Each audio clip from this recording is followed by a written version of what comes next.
वर्ष मुगल हमारे ऊपर शासन करते हैं, 200-250 वर्ष अंग्रेज हम पर शासन करते हैं।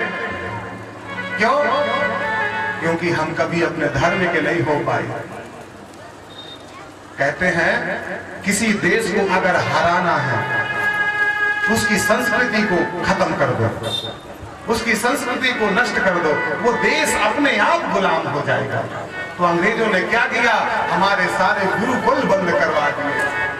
और सबसे पहले उन्होंने एक काम किया कि जो इस धर्म को आगे बढ़ाता है, जो इस धर्म का प्रचार करता है, ऐसे ब्राह्मणों को पहले बदनाम कर दो। तो जब ब्राह्मण बदनाम हो जाएंगे तो ब्राह्मण से ज्ञान लेने जाएगा कौन? और जब जाएगा नहीं तो धर्म अपने आप पतित हो जाएगा। इसलिए आप सभी से निवेदन है, अपने धर्म को पकड़िए। धर्मो रक्षति रक्षतः। आप धर्म की रक्षा करोगे तो धर्म आपकी रक्षा करेगा। इसलिए अपने धर्म को जानिए। ये कथा जो है कहानी चुटकुलों की कथा नहीं है, ये कथा अपने आप को जानने की कथा है, ये कथा अपने धर्म को जानने की कथा है। ये हंसी ठहाका मारने वाली कथा नहीं है, ये हंसी कथा और चुटकुले सुना करके 7 दिन व्यतीत करने का मंच नहीं है। ये जो मंच है ये अपने आप को जानने का मंच है, अपने आप को पहचानने का मंच है। इसलिए मैं यहाँ जो आपका अन्न खा रहा हूँ, आपका पानी पी रहा हूँ, उसको मैं जाया नहीं करूंगा, पूरा चुकता करके जाऊंगा। क्योंकि जिस घर का अन्न खा रहा हूँ, जल पी रहा हूँ, तो मुझे भी आप सबको कुछ न कुछ प्रदान करके जाना चाहिए। इसलिए मैं आपको वही बातें बता रहा हूँ जिससे आपका कल्याण होना है बंधु, जिससे आगे आने वाली पीढ़ी का कल्याण होना है। इसलिए अभी समय है, अपने वेदों को समझो, अपने विद्वानों का सम्मान करो। जो जैसी मेहनत करे उसको वैसी दक्षिणा देना चाहिए। अगर ब्राह्मण प्रसन्न है तो भैया उसका कार्य सिद्ध हो गया है। इसलिए जब भी आपके गांव में कोई भी ब्राह्मण आया करे, उससे यज्ञ करवाओ, अनुष्ठान करवाओ, तो उसका कभी भी निंदा करके अपमान मत कर देना। क्योंकि जो ब्राह्मणों का अपमान कर देता है बंधुओं, एक न एक दिन उस व्यक्ति का पतित हो जाता है, पतन हो जाता है। इसलिए तो भगवान हरि ने यज्ञ नारायण के रूप में जन्म लेकर के संसार को ज्ञान दिया है कि मैं बिना दक्षिणा के प्रसन्न नहीं होता हूं। तो बंधुओं, मैं आपको बता रहा था कि मनु महाराज की 3 बेटियां हैं। आकृति का विवाह रुचि प्रजापति से हुआ, जिनके यहाँ यज्ञ नारायण भगवान का जन्म होता है। देवहूति का विवाह है कर्दम मुनि के साथ में होता है, जो ब्रह्मा जी की छाया से प्रकट हुए थे। और ब्रह्मा जी के यहाँ 10 संतानें होती हैं, जिसमें से 9 बेटियां और 1 बेटा पैदा होता है। बेटे का नाम है कपिल महाराज और अनसुईया मैया कर्दम महाराज की ही पुत्री है। जानते हो आप, अनसुईया मैया के बारे में तो कौन नहीं जानता है, महासतियों में गिनी जाती है। माता अनसुईया ने डाल दियो पालना, तीनों देव झूल रहे बन करके लालना। माता अनसुईया का सतीत्व तो इतना प्रबल था कि त्रिदेवों को भी उन्होंने बच्चा बना दिया, इतना सतीत्व तो प्रबल था। तो ऐसी ऐसी महासतियां हो गई हैं। और बंधुओं, जो मनु महाराज की सबसे छोटी बेटी है प्रसूति, उनका विवाह है ब्रह्मा जी के ही सबसे छोटे बेटे दक्ष के साथ में होता। दक्ष महाराज की 16 बेटियां थी।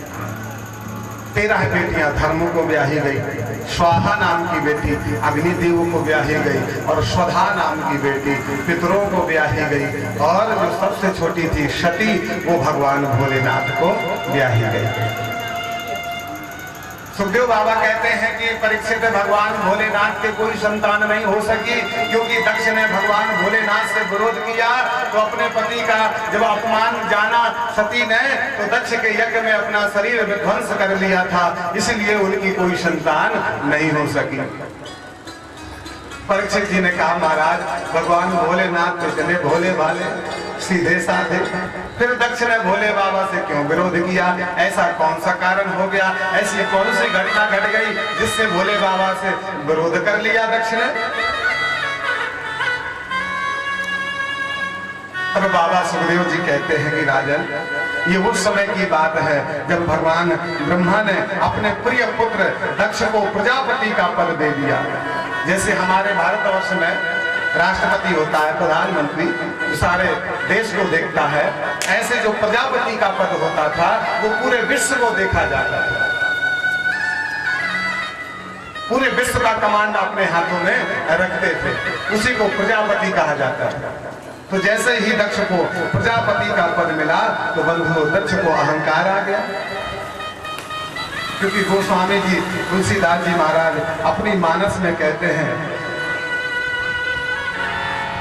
कि बड़े अधिकार दक्ष जब पावा, बड़े अधिकार दक्ष जब पावा,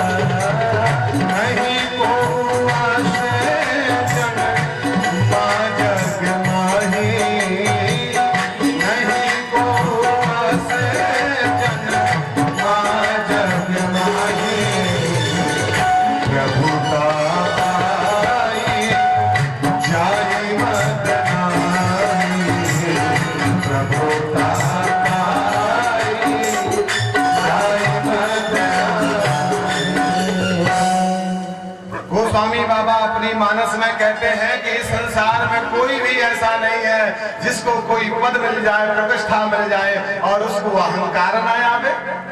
नहीं को अस जन्मा जगमाही, ऐसा कोई भी नहीं है जिसको पद प्रतिष्ठा मिल जाए और अहंकार की भावना उत्पन्न ना हो। कोई ऐसा बिरला है जिसके पास सब कुछ है, पर जितना ही वो ऊंचा उठता है उतना ही वो विनम्र होता चला जाता है। ऐसे बहुत कम लोग देखने को मिलते हैं, ज्यादातर तो अभिमानी ही मिलते हैं। तो भैया दक्ष को भी अहंकार आ गया। जैसे कोई चुनाव नहीं जीत जाता सरपंची का, है ना, प्रधानी का चुनाव आपके गांव में भी होता होगा।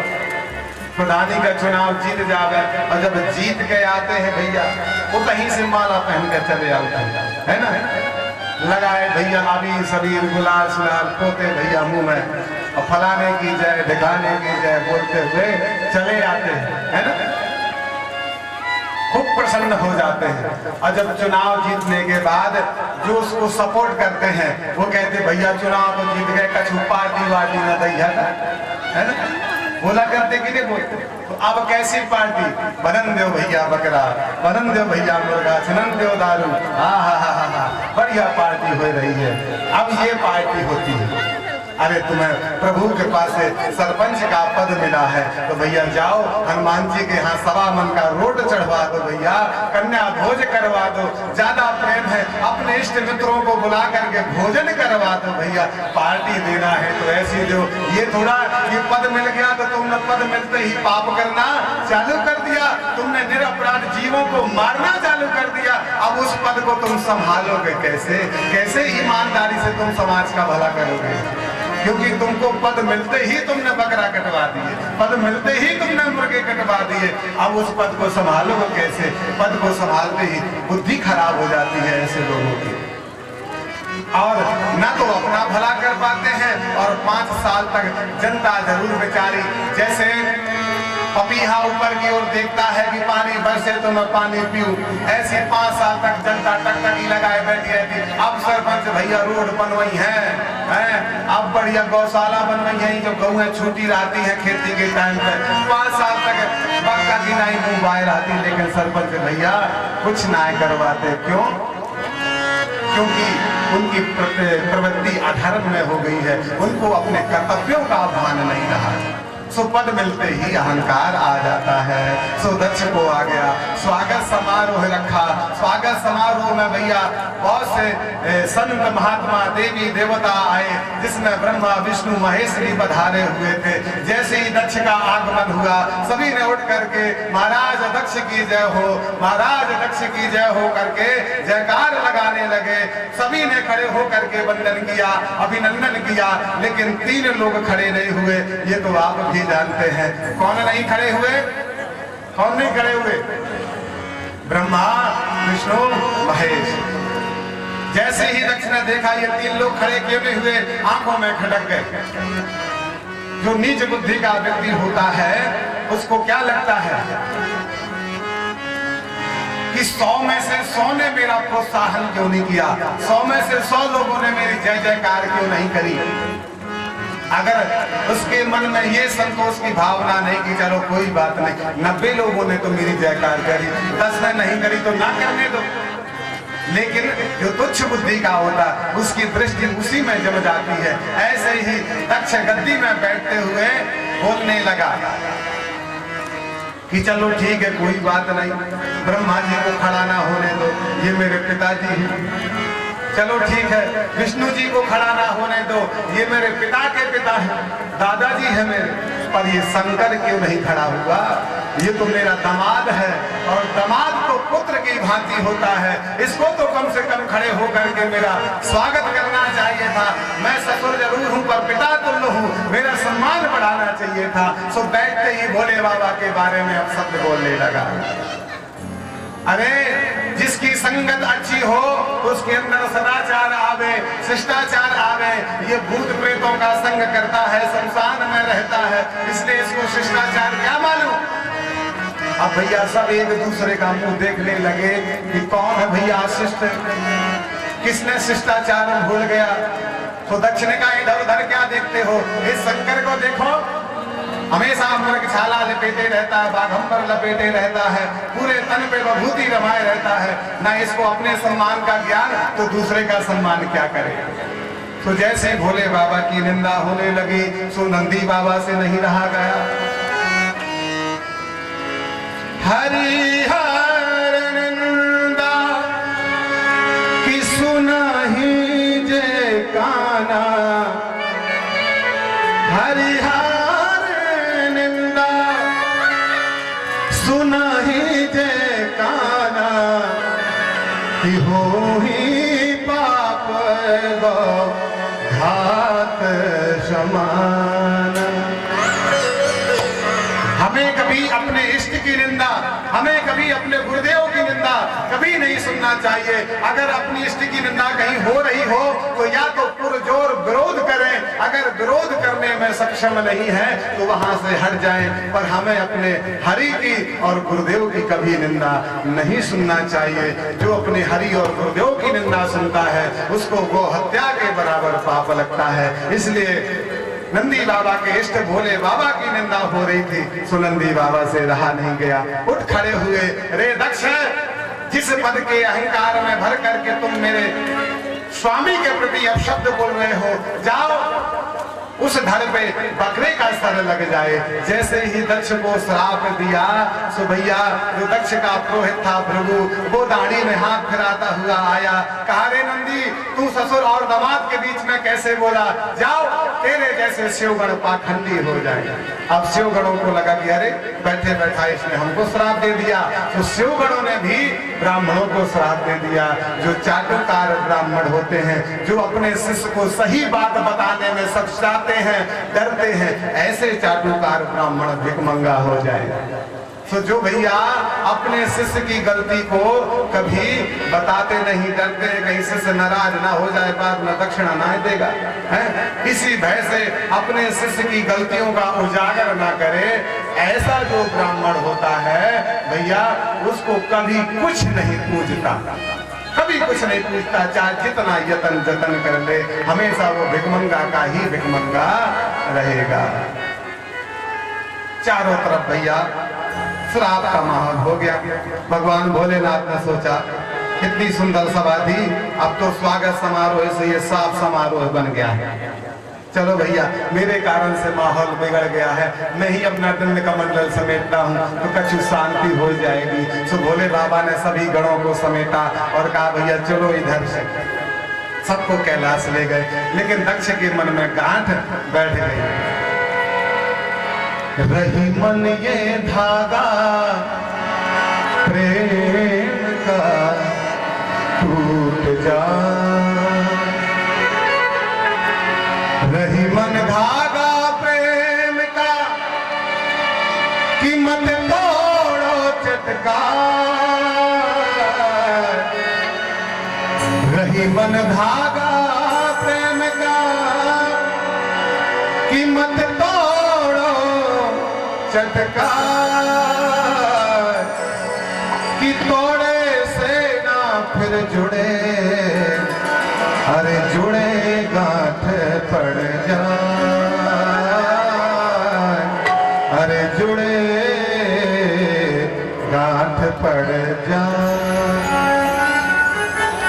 दक्ष के मन में गांठ बैठ गई कि शंकर के कारण मेरा अपमान हुआ समाज में, मैं इससे अवश्य बदला लूंगा। कहते हैं किसी रिश्तेदार की शादी में जाओ और भैया वहां पर थोड़ा सा आप विरोधाभास कर दो, कार्यक्रम में रंग में भंग डाल दो। शादियों में सबसे ज्यादा अगर कोई रंग में भंग डालता है तो एक तो फूफा और दूसरे जीजा, ये दो ही लोग भैया शादी के रंग में भंग डालते हैं। अगर फूफा को भैया आगे आगे नहीं किया, मंडप के नीचे बैठ करके पैसन को थैला नहीं दिया तो भैया फूफा की भौहें तन जाती है। फूफा जी आइए बैठ जाओ, बैठ लो, देख लो का हो का बेगर, अरे देख लो भैया कोई मन में कितना सम्मान है मेरे प्रति, देख लो सब मैं जाना, तुमने एक गिलास पानी तक ना पूछो, जब से आओ ना पनीर सी खा के फिर जैसे होता है भैया, फूफा नाराज हो जाते और पूरी शादी पर भैया उनका तब हुआ सीधा नहीं होता है। ऐसे जीजा नाराज हो जाते हैं। जब लड़का भैया बारात के लिए तैयार होता है तो जीजा कपड़ा पहनाया करते हैं, तिलक लगाया करते हैं। अगर धोखे से जीजा को कपड़ा पहनाने के लिए और तिलक लगाने के लिए ना बुलाओ और बाद में जब बारात पहुंच जाए जयमाला के लिए जीजा से कहो जीजा जी फोटो मैंने खिंचवाई फोटो, पहला भैया खिंचवाई फोटो, मोर अपमान होगा, का अपमान होगा भैया है होगा अपमान। मैं वहीं बैठ रहा हूँ, माँ का हुआ कि पैदा के तिलक लगा दिया, माँ का हुआ कि कपड़ा पहना दिया, है मोर अपमान बन गया, हम फोटो ना खिंचाई तो मैं खिंचवा मखा से तो खिंचवा दिया। तो भैया शादी विवाह में एक जीजा और एक फूफा ये दोनों रंग डाल देते हैं, भंग डाल देते हैं। सो जीजा फूफा के मन में गांठ बैठ जाती है कि इन्होंने मेरा सम्मान नहीं किया। ऐसे ही दक्ष के मन में गांठ बैठ गई कि शंकर के कारण मेरा अपमान हुआ और मन में विचार बना लिया कि कभी ना कभी तो मैं बदला जरूर लूंगा। और बदले की भावना से हरिद्वार में गंगा जी के तट के किनारे कनखल क्षेत्र में दक्ष ने एक यज्ञ का आयोजन किया जिसमें संसार के समस्त देवी देवताओं को आमंत्रित किया, संतों को भी आमंत्रित किया, लेकिन भोले बाबा को कोई निमंत्रण कार्ड नहीं दिया। जब यज्ञ की तिथि आ गई और सारे देवी देवता अपने अपने विमान में बैठ करके गड़ गड़ गड़ गड़ गड़ गड़ करते हुए कैलाश के ऊपर से जाने लगे, मानो देवी देवता सती को बता रहे हैं, हे सती देख तेरे पिता यज्ञ करवा रहे हैं, तुझे कार्ड नहीं दिया लेकिन देखो हमें कार्ड दिया है। यानी अगर किसी रिश्तेदारों के बीच में अनबन हो जाए और कदाचित रिश्तेदार को कार्ड न पहुंचे और पड़ोसी को कार्ड पहुंच जाए तो पड़ोसी बार बार कहीं भैया तुम्हें नहीं चले खाएगा, तुम्हें कार्ड नहीं मिलेगा।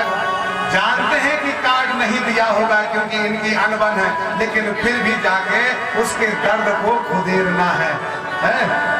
उसकी रग में जाकर के उंगली फिराना है। ये तुच्छ व्यक्तियों की सोच होती है। ऐसे ही सती को भैया उड़ने वाली देवियां कह रही, अरे सती तू अभी ससुरालय में बैठी है, अपने मायके नहीं जाएगी क्या?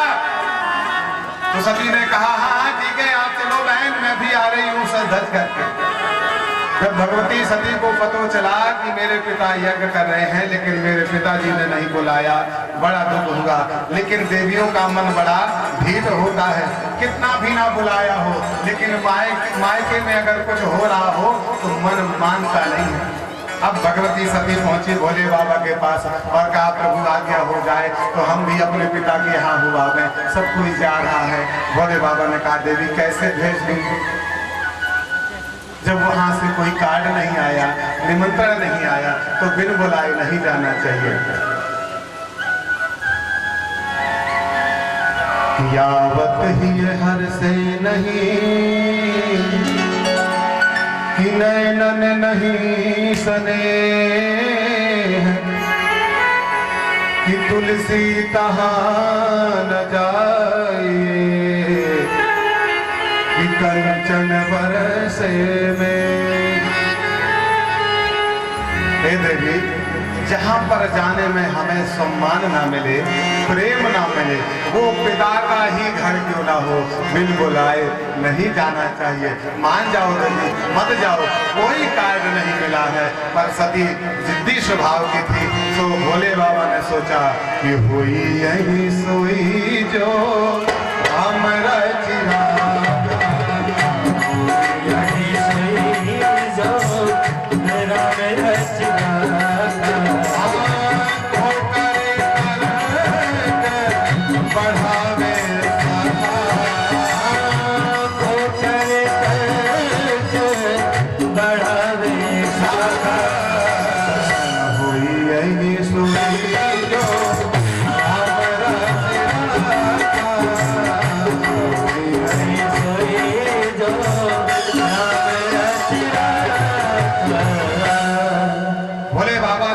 क्या फायदा है, तर्क वितर्क करके इसको मानना तो है नहीं।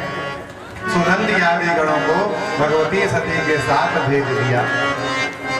सती मैया पहुंची तो क्या देखा, जो देवी देवता देखते ही सती मैया के पांव पलटने लगते थे, आज वो मुख फेर करके खड़े हैं। क्यों? क्योंकि दक्ष का डर है, क्योंकि दक्ष ने कह दिया था कि अब भोले बाबा से संबंधित जितने लोग हैं कोई उनका सम्मान नहीं करेगा, अगर सम्मान करेगा तो मेरे क्रोध का शिकार होना पड़ेगा। इसलिए बेचारे देवी देवता डरे सहमे खड़े हैं, पर सती को नमस्कार नहीं कर रहे। भगवती सती को बड़ा दुख हुआ कि जो मेरे आगे पीछे बोलते थे आज मुंह फेर के खड़े हैं, क्या जमाना आ गया। ऐसा ही होता है, आज मोदी जी प्रधानमंत्री तो सब ऐसे ऐसे कर रहे हैं, और जिस दिन पद से उतर जाएंगे उस दिन कौन चाय बना पूछेगा। ये समय का खेल होता है ना। जिस सती को प्रणाम करने के लिए लोग दौड़ते थे, पर आज पिता के कारण सती को कोई प्रणाम नहीं कर रहा है। आगे बढ़ी तो भगिनी मिली बहुत मुस्काता, बहनें मिली, अरे आओ आओ सती आ जाओ आ जाओ, बड़े दिनों के बाद तुमसे मुलाकात हो गई। अच्छा तुम आ ही गई, अच्छा तुम आ ही गई का मतलब क्या है?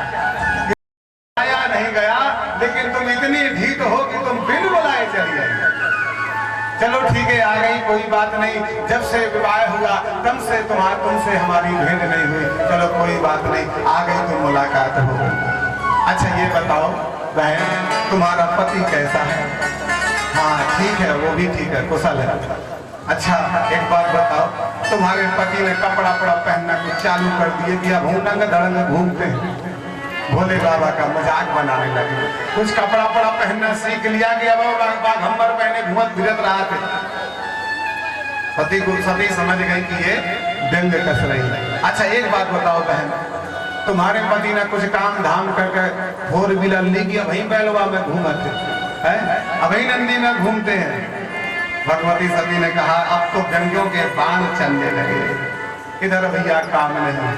आगे बढ़ी तो पिताश्री चले आ रहे थे, लेकिन दक्ष ने जैसे ही अपनी पुत्री को देखा मुख मोड़ करके रास्ता बदल करके चले गए। तब जाके भगवती सती को और भी कष्ट हुआ, क्योंकि सती अपने पिता की लाडली थी, सभी बहनों में चहेती थी, लेकिन आज पिता ने देखा और देख करके रास्ता बदल के चले गए। सो बहुत दुख हुआ, माँ के पास पहुंची और गोद में लेट करके रोने लगी कि सादर भले ही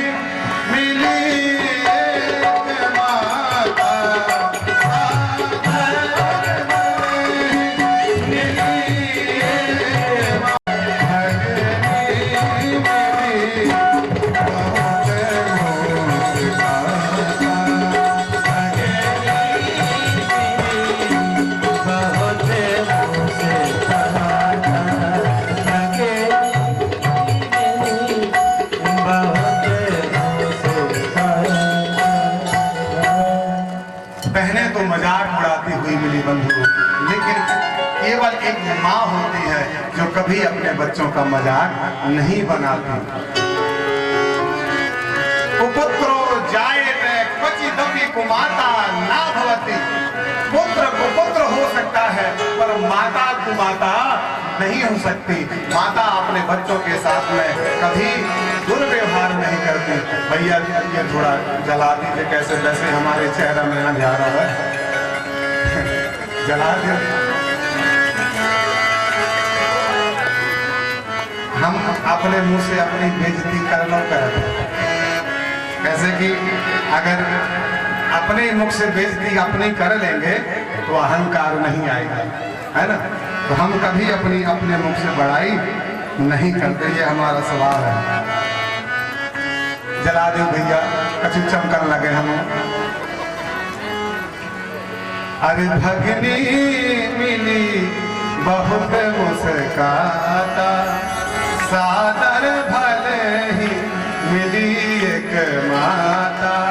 माँ ने हृदय से लगा लिया, कहा माँ आज मेरा हृदय बड़ा रो रहा है। माँ किसी ने मेरा सम्मान नहीं किया, देवी देवताओं ने अनदेखा किया, बहनों ने मजाक उड़ाया, पिता ने इग्नोर कर दिया। माँ क्या हो रहा है आज मेरे साथ, मैं तो बड़े प्रसन्न होकर के आई थी। माँ यज्ञ स्थल किधर है। सती मैया की माँ जानती थी कि यज्ञ स्थल पर जाएगी, इसके पति का स्थान नहीं, ये उदास हो जाएगी, इसका मन कर जाएगा। लेकिन सती नहीं मानी, यज्ञ स्थल पर पहुंची, देखा सभी देवी देवताओं का स्थान पर भोले बाबा का कोई स्थान नहीं यज्ञ में। नाराज हो गई और भौहें तानते हुए तुरंत देवताओं को चेतावनी दी है कि जिसने जिसने मेरे स्वामी की निंदा सुनी है या करी है, उनको अति शीघ्र इसका दंड भोगना पड़ेगा। सुना सभासद सकल मुनिंदा, कही सुनी जिन शंकर निंदा। जिसने जिसने मेरे प्रभु प्यारी की निंदा सुनी है, अति शीघ्र उनको दंड भोगना पड़ेगा। और ऐसा कह करके भगवती सती ने दक्ष के यज्ञ में अपना शरीर विध्वंस कर दिया। चारों तरफ हाहाकार मच गया। नारद जी ने जाकर के भोले बाबा से बताया, प्रभु आपकी पत्नी अब नहीं रही।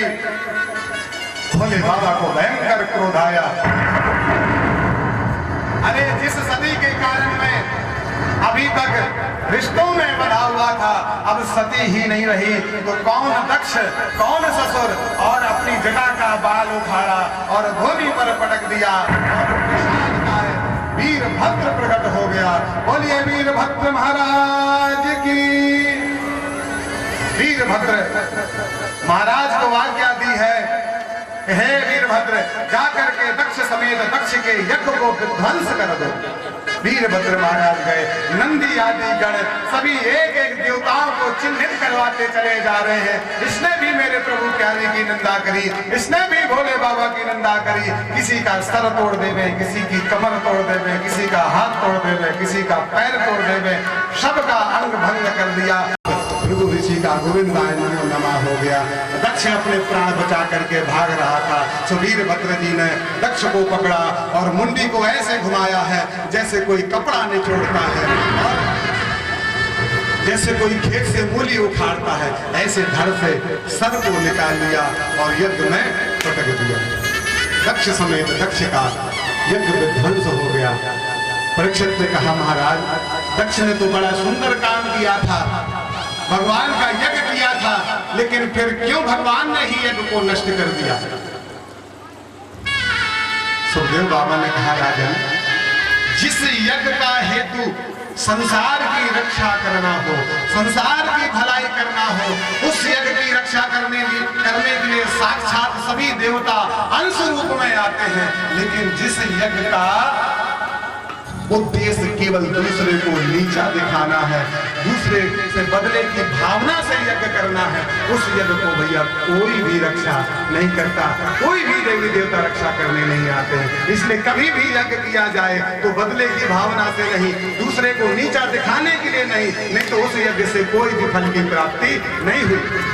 भोले बाबा को नीचा दिखाना चाहते थे दक्ष, अपमान करना चाहते थे, इसलिए भोले बाबा ने ही दक्ष का यज्ञ विध्वंस करा दिया। भूत भावन भोलेनाथ की जय हो। सारे देवी देवता अपने अपने प्राण बचा करके ब्रह्मा जी के पास गए और कहा ब्रह्मदेव रक्षा करिए रक्षा करिए। ब्रह्मा जी ने कहा अरे अब आए हो है कि बिना विचारे जो करे अरे काम बिगाड़े आपनो जग में होते। अरे जिस यज्ञ में मैं स्वयं ब्रह्मा नहीं गया, मेरे आराध्य विष्णु भगवान नहीं गए और शंकर महादेव नहीं गए तो मालूम नहीं जो यज्ञ की वेदी की जो परिधियां होती हैं, 3 सीढ़ियां होती हैं, उन 3 सीढ़ियों में हमारा ही स्थान होता है। ब्रह्मा विष्णु महेश समाधान मिलेगा, मैं नहीं कर सकता। तब देवताओं ने कहा महाराज भोले बाबा के पास हम कैसे जाएं, हिम्मत नहीं पड़ रही। तब ब्रह्मा जी ही सभी देवताओं की रक्षा हेतु भोले बाबा के पास सभी देवताओं को लिवा जाते हैं। भोले बाबा यहाँ क्रोध में बैठे हुए हैं, लेकिन सभी देवी देवता इकट्ठे होकर के भोले बाबा की स्तुति गान करने लगे, क्योंकि भोले बाबा का स्वभाव जो है क्षणे रुष्टा क्षणे तुष्टा रुष्टा तुष्टा क्षणे क्षणे, तनिक में प्रसन्न और तनिक में क्रोधित हो जाते हैं।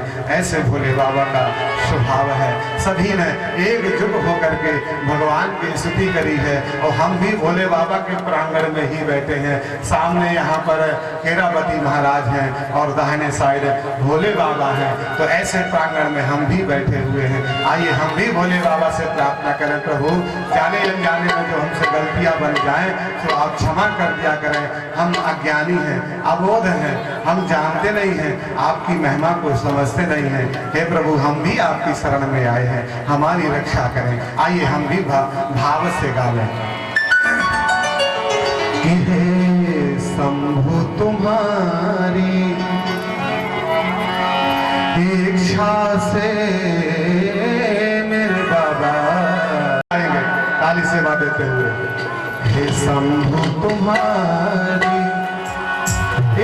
इच्छा से द्वार तुम्हारे आए, शंभु तुम्हारी इच्छा से द्वार तुम्हारे आए हैं। शंभु तुम्हारी इच्छा से हम द्वार तुम्हारे आए हैं। द्वार तुम्हारे आए हैं।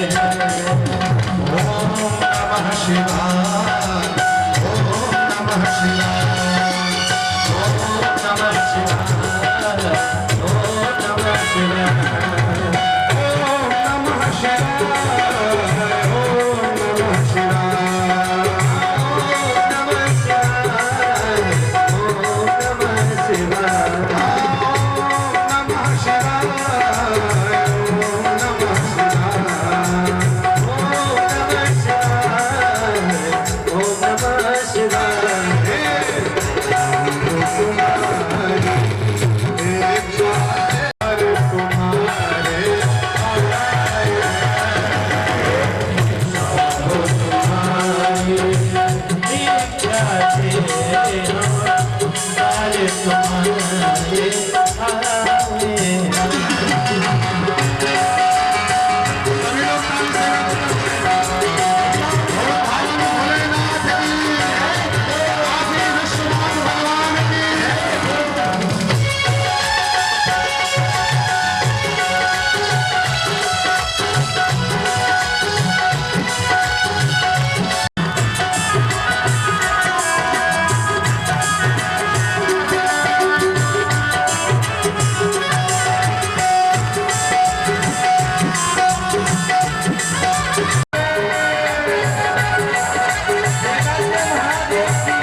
तुमको चढ़ाने आए हैं। शंभु तुम्हारी इच्छा से हम प्यारे तुम्हारे आए हैं। शंभु तुम्हारी इच्छा से हम प्यारे तुम्हारे आए हैं।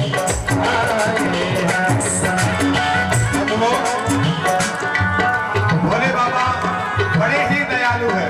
कर्पूर गौरम कारम, भगवान भूत भावन करुणा के अवतार है। भले ही उन्हें तनिक में क्रोध आ जाता है, लेकिन वो तनिक में प्रसन्न भी हो जाते हैं। शास्त्र कहते हैं कि भोले बाबा को प्रसन्न करने के लिए बहुत ज्यादा पूजा की सामग्री की जरूरत है ही नहीं। एक लोटा अगर जल चढ़ा दो, लाभ के सिवा हानि नहीं। भोले बाबा को प्यार से एक लोटा जल अवश्य दिया करें। जिनके घर में कलह होता हो, जिनके घर में नित्य झगड़े होते हो, जिनके घर में पति और पत्नी के बीच में सुमति ना हो, प्रेम ना हो, ऐसे भैया घर वालों को, गृहस्थियों को प्रत्येक सोमवार को दूध से महादेव का अभिषेक करना चाहिए और बेलपत्री अर्पण करते हुए कहना चाहिए, प्रभु हमारे परिवार में कलह मिट जावे और संपन्नता आवे, एक दूसरे में प्रेम जागृत हो जावे। तो भोले बाबा बड़े दयालु हैं और आपकी जो गृहस्थी में आग लगी हुई है तो आपकी गृहस्थी भी समझ जाएगी। ऐसे भोले बाबा का परिवार है। तो हम सब भी भगवान को मनावे और भगवान को मनावे में शंकर है, काम जय है काल जय, काशी वासी हे भोले शंकर, प्रेममयी तुम प्रेममयी, प्रेममयी तुम प्रेममयी, प्रेममयी तो प्रेममयी, महादेव है शिव शंकर, काम जय है काल जय, काशी वासी भोले बाबा, प्रेममयी तुम प्रेममयी,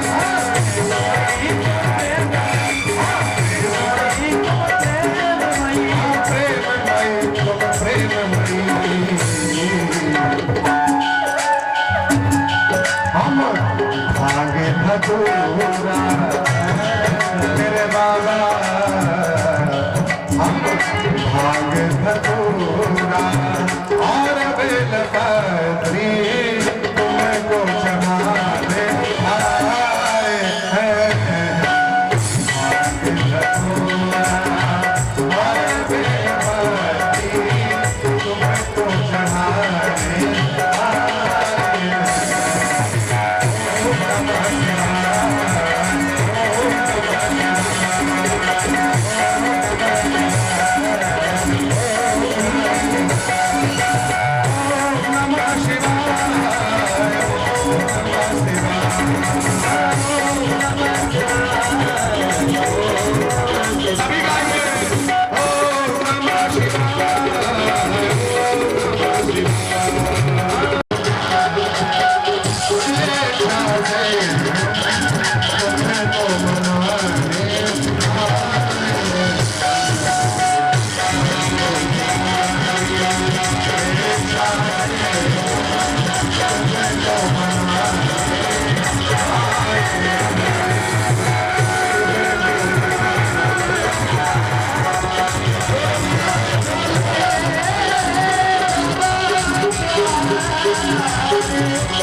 बोलिए भूत भावन भोलेनाथ की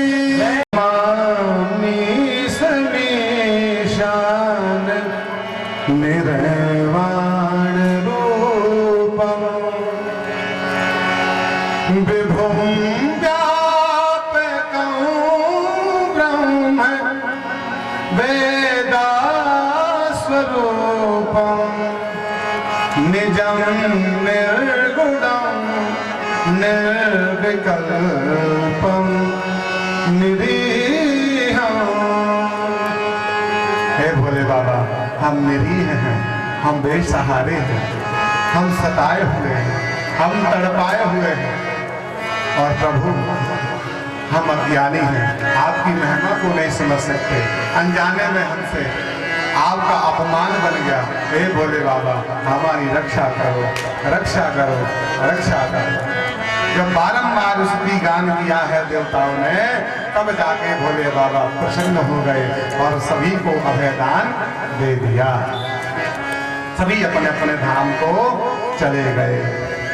इधर मानस में प्रसंग आता है कि जब सती मैया दक्ष के यज्ञ में अपने शरीर का त्याग कर रही थी, तो सती मरत हरि सन बर माला, जन्म जन्म शिव पद अनुरागा।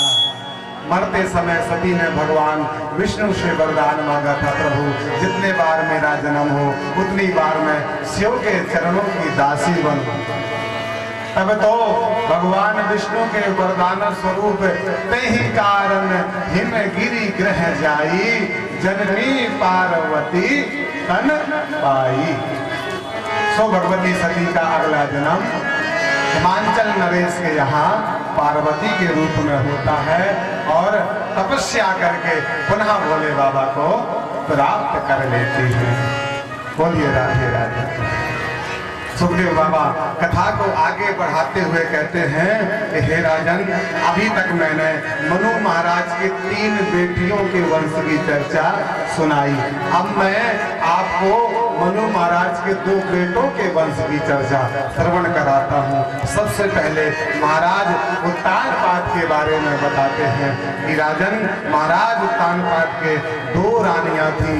एक का नाम सुनीति और दूसरी का नाम सुरुचि।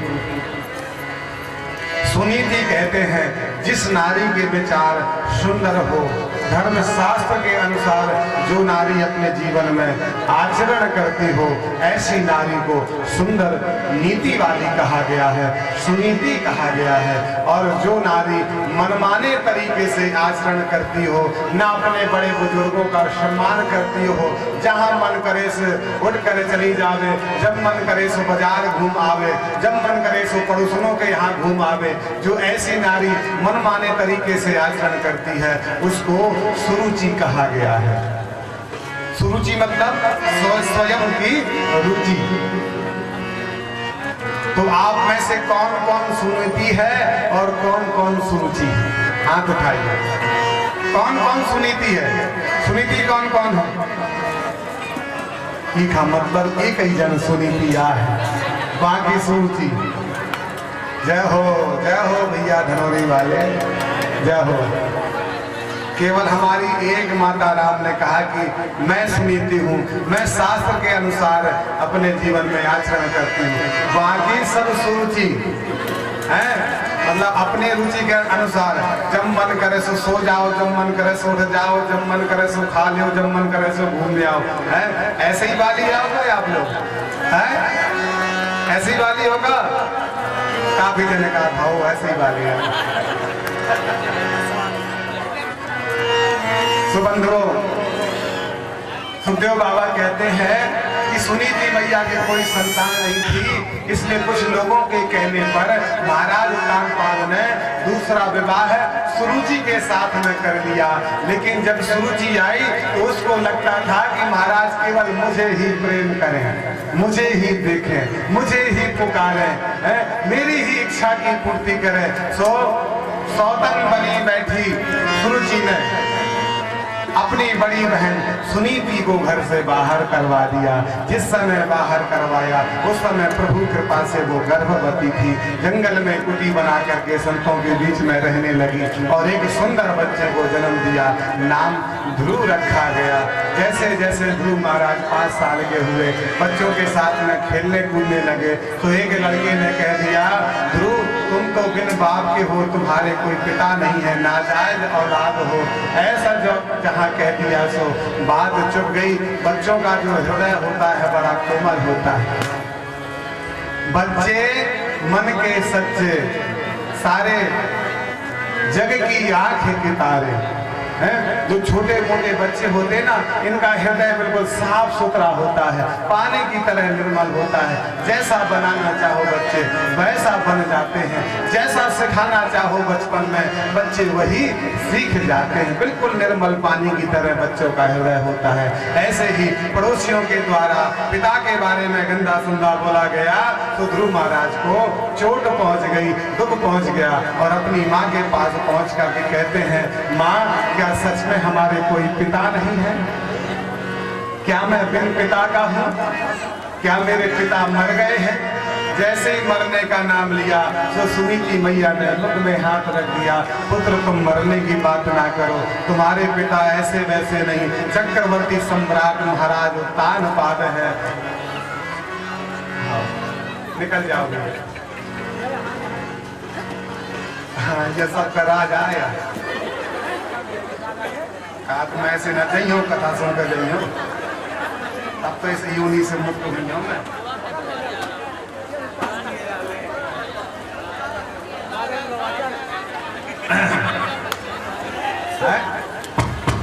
की बात है।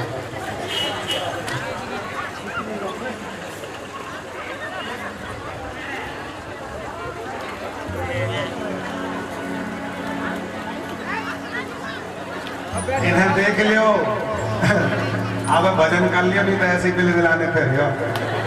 हाँ, देखा जाओ ढंग से, देखो कैसे बेचारे जा रहे हैं। राम राम राम।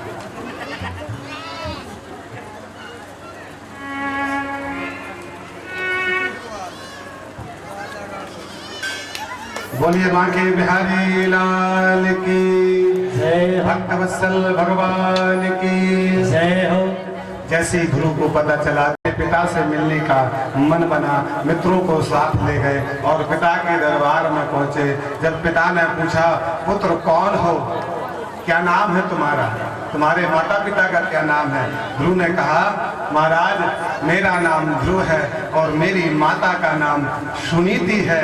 जैसे ही सुनीति का नाम सुना, महाराज उत्तानपाद सिंहासन से उठ खड़े हुए और कहने लगे, तभी तो मन में मैं सोचूं कि तुमको देख करके मेरे मन में प्रेम के भाव क्यों उमड़ रहे थे, वात्सल्य के भाव क्यों उमड़ रहे थे, क्यों लग रहा था जैसे तुम मेरी ही छवि हो। और जैसे ही सुनीति मैया का नाम सुना, बंधुओं ध्रुव को अंक में भर लिया, हृदय से लगा लिया, उचकारने लगे हैं, सर में हाथ फेरने लगे हैं, बारंबार मस्तक पे चुम्बन लिया है और गोद में बैठा लिया है, सिंहासन पर बैठ गए। और ये सारा लाड़ प्याल सौतेली मैया सुरुचि देख रही थी, उससे देखा नहीं गया। हाथ पकड़ करके ध्रुव को फर्श में पटक दिया और कहा, तू इस सिंहासन पर बैठने का अधिकारी नहीं है। ध्रुव ने कहा, माँ ऐसा मैंने कौन सा अनर्थ कर दिया जो मैं इस सिंहासन पर नहीं बैठ सकता हूँ, क्या अपराध है मेरा? ध्रुव जी ने कहा, तेरा यही अपराध है, अगर तूने मेरी कोख से जन्म लिया होता तभी तुम इस सिंहासन पर बैठ सकते थे, लेकिन तुमने मेरी सौतन के कोख से जन्म लिया है, यही तेरा अपराध है। जाओ, अगर तुम्हें सिंहासन पर बैठना है तो पहले भगवान का भजन करो, और जब भगवान प्रसन्न हो जाते हो क्या रहा है। श्री राधे भैया बहुत हाबिल आ रही इस वाले साउंड से, क्या हो गया इसको? श्री राधे, जय श्री राधे।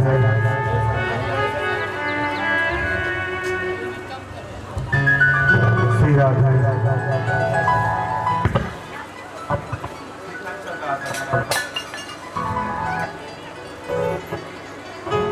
श्री राधे। वहाँ उचित लोगों को बैठा है, क्योंकि हो सकता है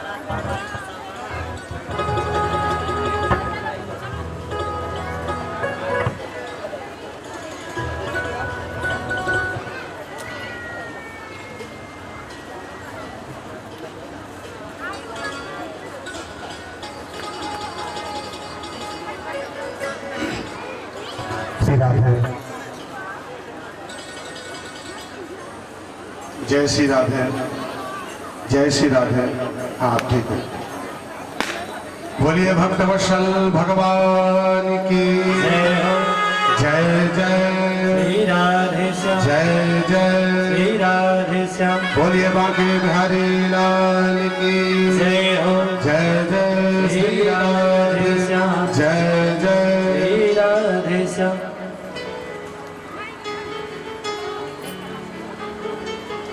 सुरुचि कहती है कि अगर तुझे सिंहासन पर बैठना है तो पहले भगवान की आराधना कर, और जब भगवान प्रसन्न हो जाएं वरदान मांगने को कहें तब मेरी कोख से जन्म लेने का वरदान मांगना। सुखदेव बाबा कहते हैं कि परीक्षित देखो इस दुष्टा को, इस दुर्बुद्धि को देखो। भगवान क्या ऐरे गहरे हैं क्या? आते जाते भगवान मिल जाएंगे क्या? भगवान को प्राप्त करने के लिए बड़े बड़े संत महात्मा वर्षों तक तपस्या करते हैं, तब जाके कहीं उनकी चरण रज प्राप्त होती है। लेकिन इस दुर्बुद्धि को देखो, ये कहती है कि पहले भगवान की आराधना कर, और जब भगवान प्रसन्न हो जाए तो मेरी कोख से जन्म लेने का वरदान मांगना। अर्थात सुरुचि ने अपनी कोख को भगवान से भी श्रेष्ठ बतला दिया, यानी उसकी कोख भगवान से भी श्रेष्ठ है। भगवान मिल जाए तब उसकी कोख से जन्म लेने का वरदान मांगा। भक्त और भगवान दोनों का अपमान कर दिया।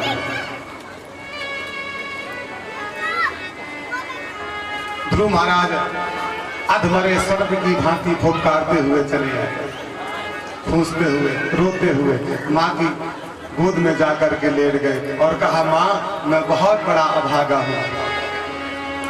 कदाचित सुरुचि मैया के गर्भ से मेरा जन्म हुआ होता तो आज मैं पिता की गोद में खेल रहा होता, लेकिन कभी ना कभी तो मैं बदला लूंगा सुरुचि मैया से। जैसे ही बदले का नाम लिया तो सुनीति मैया ने कहा, ना पुत्र, जीवन में कभी बदले की भावना नहीं रखना चाहिए, और वो भी माँ से, भले ही वो तुम्हारी सौतेली माँ है। पर देखो तो मैंने तुम्हारे पिता से मिलाने में 5 वर्ष लगा दिए, लेकिन धन्य है तुम्हारी सौतेली मैया, परम पिता से तुरंत परिचय करवा दिया। तो भले ही ईर्ष्यावश सही, भले ही क्रोधवश सही, पर उन्होंने परम पिता से परिचय तो करवाया, भगवान की तपस्या करने को तो कहा। इसलिए ध्रुव कभी भी बदले की भावना नहीं रखना चाहिए। अपने बच्चों को दूसरों से बदला लेने के लिए पालन पोषण नहीं करना चाहिए। माना कि बहुत पहले किसी व्यक्ति ने आपका अपमान कर दिया हो और आप सोचो कि चलो ठीक है, आज मेरी मदद करने वाला कोई नहीं, मैं अपने बच्चों को इतना खिलाऊंगा पिलाऊंगा, बड़े होकर के ये मेरे अपमान का बदला लेंगे। तो ऐसी भावना से हमें अपने बच्चों को कभी नहीं पालना चाहिए बंधु, कभी नहीं पालना चाहिए। हो सकता है तुमने लड़ाई के उद्देश्य से आपने बच्चों को पाला, हो सकता है वही बच्चे आप पर लाठी बरसाने लग जाए, फिर क्या होगा? इसलिए ऐसी भावना कभी मत पालना कि दूसरे का अहित हो जाए। ध्रुव ने कहा, महाराज मैया सौतेली माँ ने कहा था कि भगवान की आराधना कर। ये भगवान कौन है? ये भगवान रहते कहाँ हैं?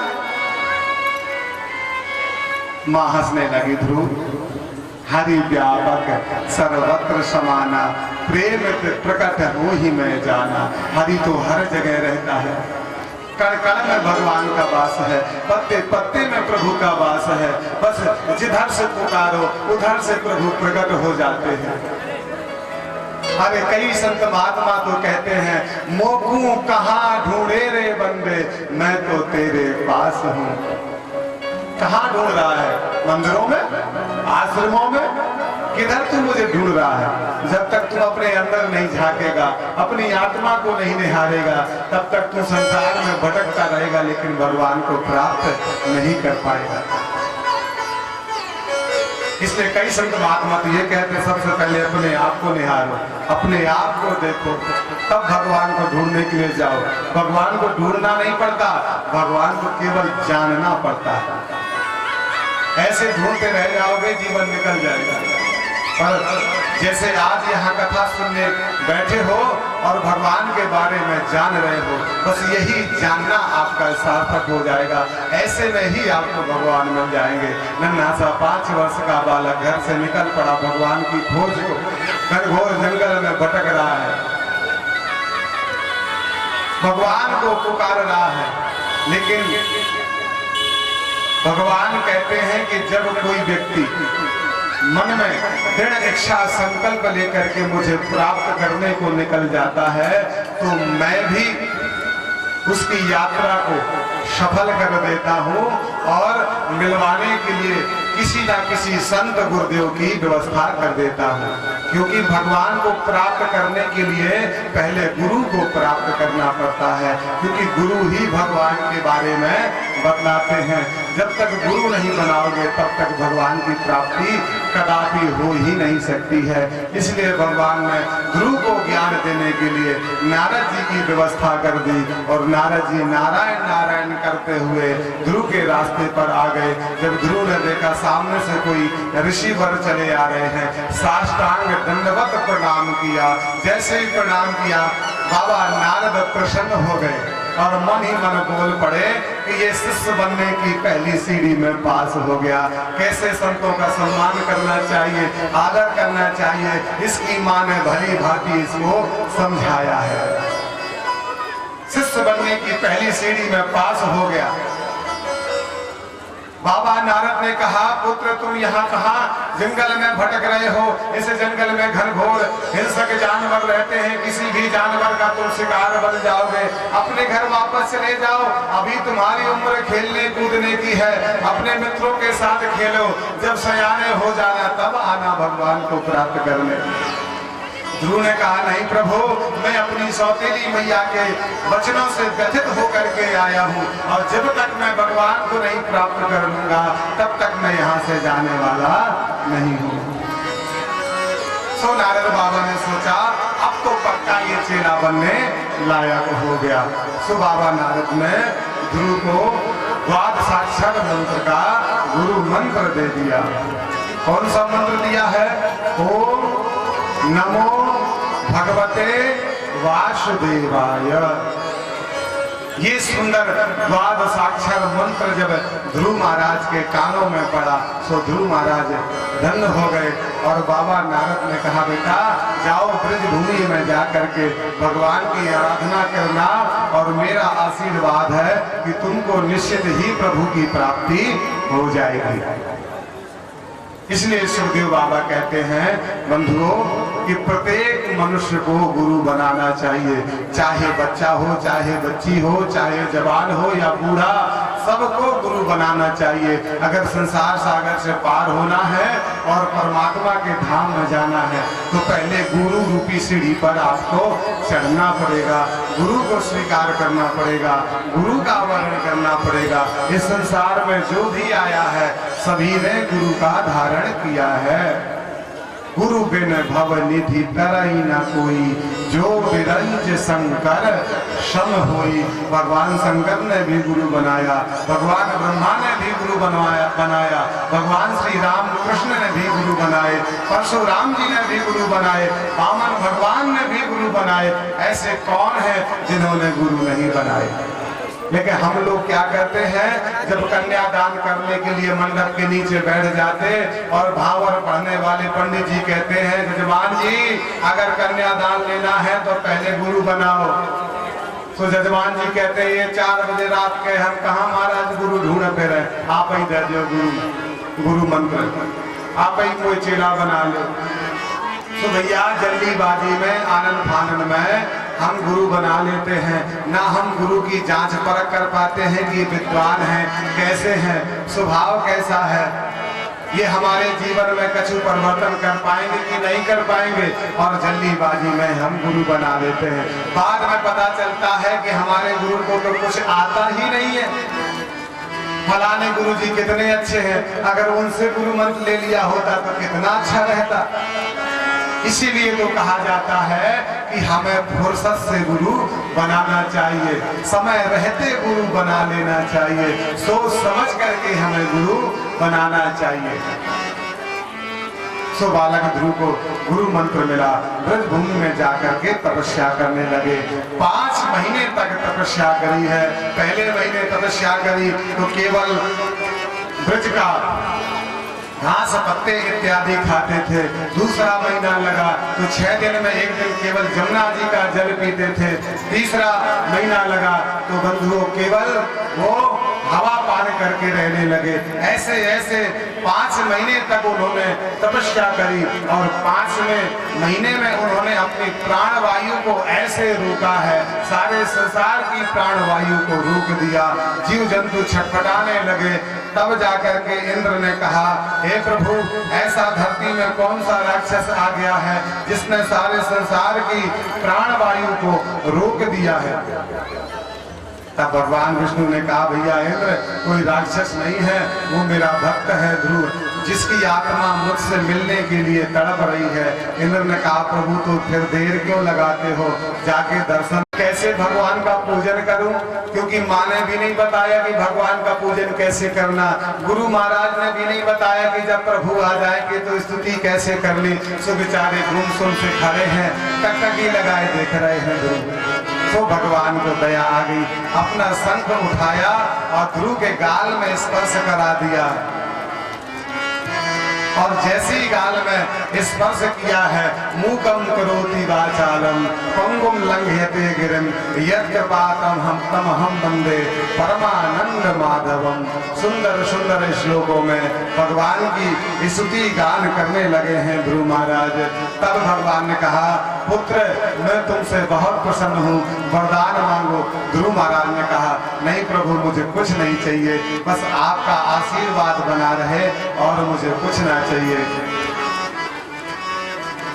बड़ा सुंदर भाव है, आइए इस भजन से समझते हैं कि हे प्रभु, आपकी कृपा मिलती रहे, बस यही मुझे चाहिए और कुछ नहीं। कि श्याम चढ़ते दो ठिकाना, कि श्याम चरणों में, कि श्याम चरणों में दे दो ठिकाना, मुझे न कुछ आता, मुझे न कुछ और चाहिए।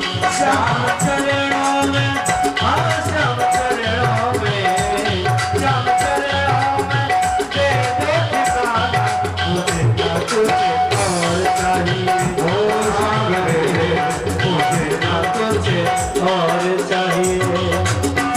दौलत शोहरत बंगला गाड़ी,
कमल लब में नाम हो तेरा,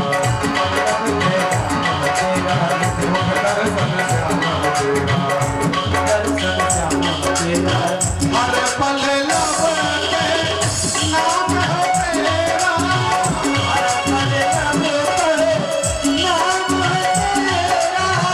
नित उठे दर्शन श्याम हो तेरा,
शोहरत दौलत बंगला गाड़ी कि मुझको न चाहिए लख दातारी कि अपनी भक्ति का दे दो ठिकाना कि अपनी भक्ति का दे दो खजाना मुझे न कुछ और चाहिए हे सावरे मुझे न कुछ और चाहिए। माना कि अगर भगवान आपके सामने प्रकट हो जाए तो आप क्या मांगोगे भगवान से? मैं केवल उदाहरण दे रहा हूँ। शायद भगवान आपके सामने खड़े हो जाए, स्वप्न में ही खड़े हो जाए और कहें वत्स वरदान मांग, तो क्या मांगोगे? मुझे तो लगता है कि आज के प्राणी कहेंगे कि महाराज नौकरी मिल जावे, बढ़िया धंधा खुल जावे, माताएं कहेंगी कि मुझे नौकरी सी बहू मिल जावे, है ना? ऐसी ऐसी डिमांड करेंगे। कोई कहेगा 4 पहिया मिल जावे। तो बंधुओं, ये तो संसार के तुच्छ पदार्थ हैं। अगर भगवान ने आपको शरीर दिया है तो इन पदार्थों की भी भगवान ही व्यवस्था करेंगे। आपको भर भराने की आवश्यकता नहीं है। काऊ की गैया लेने जाओ, खरीदने जाओ और वासे कह दो क्यों भैया तुम्हारी गैया गोबर कितना देती है? तो भैया ये कैसा प्रश्न रहेगा? गोबर क्या पूछना है तो ये पूछो कि गैया दूध कितना देती है। अरे गोबर तो उसको देना ही देना है, पूछो और चाहे ना पूछो। ऐसे ही भगवान को संसार के पदार्थ आपको देने ही देने हैं। मांगना क्या है, वो तो बिन मांगे देंगे, और मांगना है तो केवल भगवान की कृपा मांगो, भगवान का आशीर्वाद मांगो। देना है सो दीजिए, जन्म जन्म का साथ मेरे ऊपर रख दे कान्हा अपने ये दोनों हाथ। मांगना है तो भगवान की कृपा मांगो, संसार के पदार्थ क्या मांगना। सो ध्रुव कहता है कि प्रभु मुझे कुछ नहीं चाहिए, आपके दर्शन मिल गए बस बहुत है, बस अपने इस दास पर, इस भक्त पर कृपा बनाए रखना। भगवान ने कहा नहीं नहीं, तू सिंहासन के उद्देश्य से आया था, जाओ मेरा आशीर्वाद है कि तुम 36,000 वर्ष तक राज्य करो। तो भगवान की जब कृपा हो जाती है तो ध्रुव महाराज के ऊपर सारे संसार में इस गान हो गया कि ध्रुव को तो भैया प्रभु के दर्शन हो गए। अब ध्रुव को सब कोई मानने लगा, जिस सौतेली मैया ने अपमान किया वो सबसे पहले मिलने आई। जो पुत्र तुमने प्रभु को देखा, कैसे देखते थे, कैसे लगते थे, जा पर कृपा राम के होई, ता पर कृपा करे सब कोई। अब प्रभु की कृपा हो गई ध्रुव पर, तो जिस सौतेली मैया ने अपमान किया वो सबसे पहले हृदय से लगाने को चली आई। ये होती है भगवान की कृपा।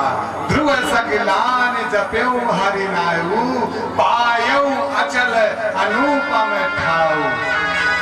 भले ही अपनी मैया के बुरे वचनों से ग्लानि में भर करके तपस्या करी, लेकिन आज तपस्या का फल क्या मिला कि ध्रुव महाराज ध्रुव तारा बन करके आज भी चमक रहे हैं, आज भी सबको दिखाई देते हैं।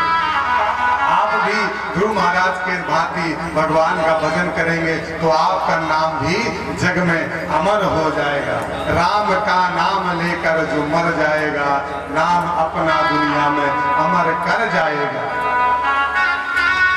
तो जो भगवान का नाम लेकर के मरते हैं वो उसका शरीर जरूर नहीं रहता, पर अनादि काल तक उसका नाम जरूर रहता है। जैसे मीराबाई 500 साल पहले आई, लेकिन आज भी मीराबाई को जानते हैं। गोस्वामी तुलसीदास जी 500 साल पहले आए, आज भी हम गोस्वामी जी को जानते हैं। कबीरदास जी, सूरदास जी, जितने भी बड़े बड़े संत महात्मा हो गए, जिन्होंने भगवान के नाम का आश्रय लिया है बंधुओं, वो जग में अपना नाम अमर कर गए हैं। आप सभी धनौरी ग्रामवासी भी अपना नाम अमर कर सकते हैं। कोई जरूरी नहीं कि सतयुग में जन्म ले तभी नाम अमर हो गए, कलयुग में भी हम अपना नाम अमर कर सकते हैं। क्योंकि गोस्वामी जी, तुलसीदास जी, मीराबाई, सूरदास ये सतयुग के नहीं थे, ये कलयुग के ही थे। इन्होंने जैसे अपना नाम अमर किया, ऐसे आप सभी भी कर सकते हैं। सुखदेव बाबा कहते परीक्षित, मनु महाराज के जो दूसरे बेटा हैं प्रियव्रत, उनके 7 पुत्र थे। 7 पुत्रों को पृथ्वी में अलग अलग भाग दे दिया है, और सबसे बड़े बेटे का नाम है आगनीद। आगनीद ने जम्बू द्वीप के 9 भाग कर दिए, 9 खंड कर दिए, क्योंकि आगनीद महाराज के 9 बेटा थे, तो सभी को एक एक खंड का राजा बना दिया। कहते हैं पिता की जितनी संतानें होती हैं, जमीन का उतना बंटवारा करना पड़ता है। ऐसे ही आगनीद महाराज ने जम्बू द्वीप के 9 खंड करके सभी एक एक खंड, एक एक भाग अपने एक एक पुत्र को दे दिया। सबसे बड़ा खंड था अजनाब खंड। अजनाब खंड के राजा हुए नाभि। नाभि के कोई संतान नहीं थी, पुत्रेष्ट यज्ञ करवाया। संत महात्मा आए, यज्ञ नारायण प्रसन्न हो गए, वरदान मांगने को कहा तो नाभि शर्मा गए, सकचा गए, कुछ बोल नहीं पाए। अब ब्राह्मणों से कहा यज्ञ नारायण ने कि किस उद्देश्य से इस राजा ने यज्ञ किया था, तब ब्राह्मण ने बताया ये आपको पुत्र रूप में चाहते हैं। तभी श्री हरि नारायण ही नाभि के यहाँ ऋषभ देव के रूप में जन्म लेते हैं। बोलिए राधे राधे। ऋषभ देव भगवान का ओत तेज इतना दिव्य था कि इंद्र को जलन हो गई, और ऋषभदेव भगवान के राज्य में वर्षा करना बंद कर दिया। तो ऋषभदेव भगवान ने अपनी शक्ति से ही अपने राज्य में वर्षा करा लिया। तब जाके इंद्र की आंखें खुली कि मैंने तो परमात्मा से ही विरोध मूल ले लिया है, अब संबंध कैसे मधुर हो। तब इंद्र ने अपनी पुत्री जयंती का विवाह ऋषभदेव जी के साथ में कर दिया। ऋषभदेव जी की 100 संतानें हुई, जिनमें से सबसे बड़े बेटे का नाम भरत था। भरत को अजनाब खंड का राजा बना दिया। जैसे ही राजा बने अजनाब खंड के, तो भरत ने इतनी कुशलता से राजपाट चलाया कि भरत के नाम से ही अजनाब खंड का नाम भारतवर्ष पड़ गया। क्या नाम पड़ गया? भारतवर्ष। बोलिए भारत देश की जय हो। भरत जी के 5 पुत्र हुए, जिसमें से सबसे बड़ा पुत्र सुमति, उनको भारतवर्ष का राजा बनाया गया। और भरत जी स्वयं बुढ़ापे में जाके तपस्या करने के लिए नेपाल देश सालेग्राम क्षेत्र गंडकी नदी के किनारे कुटिया बना के रहने लगे। एक दिन क्या घटना घटी, एक गर्भवती हिरणी सिंह के भय से अपने प्राण बचा करके भाग रही थी और नदी में छलांग लगा दी। जैसे ही छलांग लगाई तो मृगी का जो बच्चा है वो गर्भपात हो गया और नदी में गिर गया। भरत जी ने देखा कहीं मैंने इसके बच्चे को बचाया नहीं तो मर जाएगा, तो बच्चे को बचा के कुटिया में ले आए। जैसे ही कुटिया में लाए तो बच्चा बड़ा प्यारा था। कहते हैं किसी का भी बच्चा हो सुंदर लगता है, बचपन में प्यारा लगता है। तो उस हिरनी के बच्चे को लाड़ प्यार करने लगे, उससे ममता जुड़ गई। पहले 18 घंटा तपस्या करते थे, अब 6-6 घंटा 4-4 घंटा करने लगे। सारा समय केवल उस मुर्गी के बच्चे में ही लगा रहता था। एक दिन सजातीय झुंडों को देखा उस मुर्गी के बच्चे में और हिरणों के साथ में चला गया। जब वापस कुटिया में आए और भरत जी ने देखा कहीं मृग का बच्चा नहीं है, तो उसकी याद में अपने प्राण छोड़ दिए। अंतयामति सागति, मरते वक्त जैसी जिसकी मति होती है उसका अगला जन्म वैसा ही होता है। तो मरते वक्त भरत जी ने हिरण के बच्चे को याद किया, तो अगला जन्म हिरण का ही होता है। जैसे तैसे इस योनि को काटा, तीसरा जन्म अंगरा गोत्री ब्राह्मण के घर में होता है। भरत जी 10 भाई थे, सबसे छोटे थे, सबको पढ़ाया लिखाया। और भरत जी जन्मजात विद्वान थे, लेकिन मन में सोचा कि इस बार मुझे मोह माया में नहीं फंसना है, क्योंकि मैंने 2 जन्म गंवा दिए। और जब तक मैं संसार के काम आता रहूंगा तब तक लोग मुझे मोह माया में फांसे रहेंगे और मैं भजन नहीं कर पाऊंगा। सो भरत जी ने कुछ भी पढ़ना लिखना स्वीकार नहीं किया। इसलिए गुस्से में आकर के भरत जी के पिता ने उनका नामकरण कर दिया जड़ भरत। जड़ कहते हैं मूर्ख को, जो कुछ ना सीखे, जिसको सब कुछ बताओ लेकिन फिर भी उसके दिमाग में कुछ ना चढ़े, उसको कहते हैं मूर्ख। फूल ही फरे न बैत, यद्यपि सुधा बरसहि जलद, मूर्ख हृदय न चेत, जो गुरु मिले विरंच समय। जो मूर्ख होता है उसको चाहे जितना समझाया जाए, ब्रह्मा भी उतर के आ जाए तो ब्रह्मा का भी वो सम्मान नहीं करेगा। जो मूर्ख स्वभाव के होते हैं, इनको बुद्धि नहीं होती। तो ऐसे ही भरत जी के पिता ने गुस्से में आके जड़ भरत नाम कर दिया। सब बच्चों की शादी हो गई, भरत जी ने विवाह नहीं करवाया। भाभियां आ गई, जलन होने लगी। ये निठल्ला बैठे बैठे खाता रहता है, कुछ काम धाम तो करता नहीं है। काम धाम करे तो हमें भी कुछ तसल्ली हो गए। भाइयों को उकसा दिया, इससे भी कुछ काम करवाया करो। ये बैठा रहता है, अपनी कौम बढ़ाता रहता है। भाइयों ने कहा ये छोटा है, रहने दो। अरे कैसे छोटा है, इससे काम नहीं करवाओगे तो ये बिगड़ नहीं जाएगा। कहते हैं भाइयों में बंटवारा तब होता है जब तक भाइयों की शादी नहीं हो जाती, और जैसे ही भाइयों की शादी हो जाती है तभी जमीन जायदाद का बंटवारा होने लगता है। तभी भाइयों भाइयों में प्रेम घट जाता है। बंधुओं, आज कथा कछु ज्यादा है, इसलिए थोड़ा विलंब तक चल रही है। और आप लोग अकलाइएगा नहीं, ना ही भागिएगा, नहीं तो फिर हम अपनी कथा को एक्सप्रेस बना लेंगे। हम फिर ऐसे भगाएंगे, केवल स्टेशन दिखाई भर देगी, जड़ से निकल जाएंगे। है ना। ऐसी कथा के चरित्र केवल हम नाम मात्र से लेते हुए निकल जाएंगे और प्रभु की जन्म तक पहुंच जाएंगे। अगर धीरज नहीं रखा तो भागने लगे तो हम भागने लग जाएंगे। तो थोड़ा बैठ जाइए, क्योंकि शुरुआत से कथा थोड़ा पीछे चल रही है। पहले दिन कथा ज्यादा नहीं हो पाई, इसलिए कथा पिछड़ती गई। पर हम कोई कथा छोड़ नहीं सकते, उसका दोष नहीं ले सकते हैं, पाप नहीं ले सकते, इसलिए समय लग रहा है। सो माताओं बहनों से निवेदन है कि आज अपने पतियों की डांट सुन लेना। मैं जानता हूँ कि घर जाती होंगी तो सब कहते होंगे बड़ी कथा सुना था, यहाँ को खाए खा दई, यहाँ जानवर गसानी भूसा कौन दई है, वहाँ कथा सुन यहाँ गैया कौन तो भन करी। तो हम जानते हैं कि घर में जाके ऐसे लेक्चर मिलते होंगे आप सबको।